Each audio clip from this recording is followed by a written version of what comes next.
ಬೆಂಗಳೂರಿನಲ್ಲಿ ಜನ ಗುಂಡಿಗಳಿಂದ ನರಕ ಅನುಭವಿಸ್ತಾ ಇದ್ದಾರೆ. ಮುಗಿಯೋ ಲಕ್ಷಣ ಕಾಣಿಸ್ತಿಲ್ಲಪ್ಪ ಇದು ನನಗೇನು. ನಗರದಲ್ಲಿ ಗುಂಡಿ ಮುಚ್ಚೋದಕ್ಕೆ ಜಿಬಿಎ ನೀಡಿದ ಡೆಡ್ಲೈನ್ ನಾಳೆಗೆ ಅಂತ್ಯವಾಗುತ್ತೆ. ಏನಿಲ್ಲ, ಇನ್ನೂ ಒಂದು 15 ದಿನ ಮುಂದಕ್ಕೆ ಹಾಕ್ತಾರೆ. ದೊಡ್ಡ ವಿಚಾರ ಏನಲ್ಲ. ನವೆಂಬರ್ 3ಕ್ಕೆ ಸಿಎಂ ಡಿಸಿಎಂ ಕೊಟ್ಟ ಡೆಡ್ಲೈನ್ ಮುಗಿದಿದೆ. ಬಳಿಕ ಜಿಬಿಎ ಕಮಿಷನರ್ ನವೆಂಬರ್ 10 ತನಕ ಡೆಡ್ಲೈನ್ ಕೊಟ್ಟರು. ಇನ್ನೂ ಬಾಕಿ ಉಳಿದ 16,000 ಗುಂಡಿಗಳ ಪೈಕಿ ಇದಾಗಲೇ 10,000ಕ್ಕೂ ಹೆಚ್ಚು ಗುಂಡಿಗಳನ್ನು ಮುಚ್ಚಿದ್ದಾರೆ. ಡೆಡ್ಲೈನ್ ಮುಗಿದ ಬಳಿಕ ಅಧಿಕೃತವಾಗಿ ಮುಚ್ಚಿರುವ ಗುಂಡಿಗಳ ಸಂಖ್ಯೆ ಕುರಿತು ಜಿಬಿಎ ಮಾಹಿತಿಯನ್ನು ಕೊಡ್ತಾರಂತೆ. ಈ ನಡುವೆ ಬೆಂಗಳೂರಿನ ಹರ್ಲೂರು ಮುಖ್ಯ ರಸ್ತೆಯಲ್ಲಿ ಆಟೋ ಒಂದು ಗುಂಡಿಗೆ ಬಿದ್ದಿದೆ. ಗುಂಡಿಯಿಂದ ಮೇಲೆತ್ತೋದಕ್ಕೆ ಹರಸಾಹಸ ಪಟ್ಟಿದ್ದಾರೆ. ಗುಂಡಿ ಗುದ್ದಾಟ ಮಧ್ಯೆ ಜಿಬಿಎ ನಾಳೆಯಿಂದ ಉದ್ದಿಮೆ ನಡೆಸೋದಕ್ಕೆ ಲೈಸೆನ್ಸ್ ನೀಡುವ ಅಭಿಯಾನ ಶುರು ಮಾಡ್ತಾ ಇದ್ದಾರೆ. ವಾಣಿಜ್ಯ ಮಳಿಗೆಗಳಿಗೆ ಲೈಸೆನ್ಸ್ ನೀಡುವ ಅಭಿಯಾನ ಇದಾಗಿದ್ದು ಸ್ಥಳದಲ್ಲೇ ಪರವಾನಗಿ ಪಡೆಯುವ ಅವಕಾಶ ಕಲ್ಪಿಸಿಕೊಟ್ಟಿದೆ. ಪೂರ್ವ ನಗರ ಪಾಲಿಕೆ ವ್ಯಾಪ್ತಿಯಲ್ಲಿ ಉದ್ದಿಮೆ ಪರವಾನಗಿ ಅಭಿಯಾನ ಆರಂಭ ಆಗ್ತಾ ಇದ್ದು 15ನೇ ತಾರೀಕು ತನಕ ನಡೆಯುತ್ತೆ.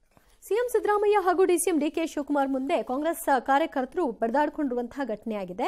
ವಿಜಯನಗರ ಜಿಲ್ಲೆ ಹರಪನಹಳ್ಳಿಯಲ್ಲಿ ಖಾಸಗಿ ಕಾರ್ಯಕ್ರಮ ನಿಮಿತ್ತ ಸಿಎಂ ಮತ್ತು ಡಿಸಿಎಂ ಹೋಗಿದ್ರು. ಈ ಸಂದರ್ಭದಲ್ಲಿ ಕಾರ್ಯಕರ್ತರು ಅವರಿಬ್ಬರಿಗೂ ಕೂಡ ಸನ್ಮಾನ ಮಾಡಲಿಕ್ಕೆ ಮುಂದಾಗಿದ್ದಾರೆ. ಆದರೆ ಪೊಲೀಸರು ಅವಕಾಶ ಮಾಡಿಕೊಡ್ಲಿಲ್ಲ ಅಂತ ಪೊಲೀಸರ ಜೊತೆಗೆ ವಾಗ್ವಾದ ಆಯಿತು. ಸಿಎಂ ಮತ್ತು ಡಿಸಿಎಂ ಇಬ್ಬರು ಕೂಗಳತೆ ದೂರದಲ್ಲೇ ಇದ್ರೂ ಕೂಡ ಈ ಘಟನೆ ಆಗಿದೆ. ಸದ್ಯ ಪೊಲೀಸರಂತೂ ಹೈರಾಣಾಗೋಗಿದ್ರು.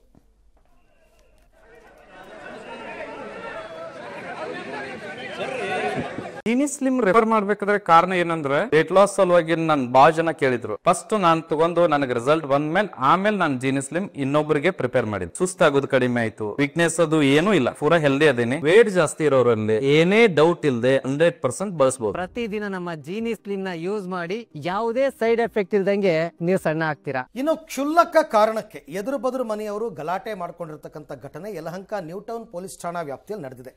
ಅಟ್ಟೂರಿನ ಮುನೇಶ್ವರ ಲೇಔಟ್ನಲ್ಲಿ ವಾಸವಾಗಿರುವ ಶ್ರೀನಿವಾಸ್ ಪ್ರಮೀಳಾ ದಂಪತಿಯ ಮಗನನ್ನ ಡ್ರಾಪ್ ಮಾಡೋದಕ್ಕೆ ಅವನ ಸ್ನೇಹಿತ ಬಂದಿದ್ದ.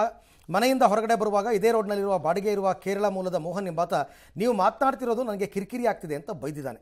ಅಷ್ಟಕ್ಕೆ ಇಬ್ಬರ ನಡುವೆ ಕಿರಿಕಾಗಿದೆ. ಮನೆ ಮಾಲೀಕರು ಕೇಳಿದಾಗ ಮೋಹನ್ ಮನೆಯಲ್ಲಿ ಮದುವೆಗೆ ಕೇರಳದಿಂದ ಬಂದಿದ್ದ ಜನ ಹಾಗೂ ಪಕ್ಕದ ಪಿಜಿಯಲ್ಲಿ ವಾಸವಾಗಿದ್ದ ಮಲಯಾಳಿ ಹುಡುಗರನ್ನ ಕರೆಸಿ ಗಲಾಟೆ ಮಾಡಿದ್ದಾರೆ. ಒಂದಷ್ಟು ಹೊಡೆದಾಡಿಕೊಂಡಿದ್ದಾರೆ. ಯಲಹಂಕ ನ್ಯೂ ಟೌನ್ ಪೊಲೀಸ್ ಸ್ಟೇಷನ್ನಲ್ಲಿ ದೂರು ದಾಖಲಾಗಿದೆ. ಮಗನ್ನ ಒಬ್ಬ ಫ್ರೆಂಡು ಬಿಟ್ಬಿಟ್ಟು ಹೋದ. ನಮ್ಮ ಮಗ ಮೇಲೆ ಬಂದ್ಬಿಟ್ಟ. ಅವ್ನು ಇಟ್ಕೊಂಡು ಒಂದು ಮುದ್ಕ ಹಿಂಗೆ ಹೋಗ್ತಾ ಇರೋನು ಮತ್ತೆ ಕೈ ತೋರಿಸ್ಕೊಂಡು ಅವ್ನು ಹುಡುಗಡೆ ಹಿಂಗೆ ಬಂದಮೇಲೆ ಅವನು ಹೋಗು ಅಂತ ಇದ್ದ. ಅವನು ಜಸ್ಟ್ ಏನು ಮಾಡಿಲ್ಲ ಸರ್, ಹಿಂಗೆ ಅಂದಿದ್ದಷ್ಟೇ. ಹಂಗೆ ಅಂದ್ಬಿಟ್ಟು ಮತ್ತೆ ಅಲ್ಲಿ ಸ್ವಲ್ಪ ಹೊತ್ತು ನಿಂತ್ಕೊಂಡು ಹೋಗಪ್ಪ ಅಂತ ಹೇಳ್ಬಿಟ್ಟು ಅವ್ನು ಗಾಡಿ ಕಡೆ ಬಂದ. ಅಷ್ಟೇ ಸರ್ ನಡೆದಿದ್ದು. ಗೇಟ್ ಒದ್ಕೊಂಡು ಒಂದು 30-40 ಜನ ಬಂದಿದ್ದಾರೆ ಸರ್. ನನ್ನನ್ನು ಮಾತಾಡೋಕ್ಕೆ ಬಿಡ್ತಾ ಇಲ್ಲ. ನಾನು ಹೋಗಿ ಮೇಲ್ಗಡೆ ಅವ್ರಿಗೆ ಹೇಳ್ತಾ ಇದ್ದೀನಿ, ಸಾರ್ ಸ್ವಲ್ಪ ಸಮಾಧಾನ ಮಾಡ್ಕೊಳ್ಳಿ, ಏನು ಗಲಾಟೆ ಏನು ಸಮಾಧಾನ ಮಾಡ್ಕೊಳ್ಳಿ ಅಂದರೂ ಕೇಳಿಲ್ಲ. ನೋಡಿ ನನಗೆ ಹೊಡೆದ್ಬಿಟ್ಟವ್ರೆ. ತಿರ್ಗಿ ಇನ್ನು ಪೊಲೀಸರಿಗೂ ರೆಸ್ಪೆಕ್ಟ್ ಕೊಡ್ತಾ ಇಲ್ಲ ಅವರು. ಹೆಂಗಸು ಅವರು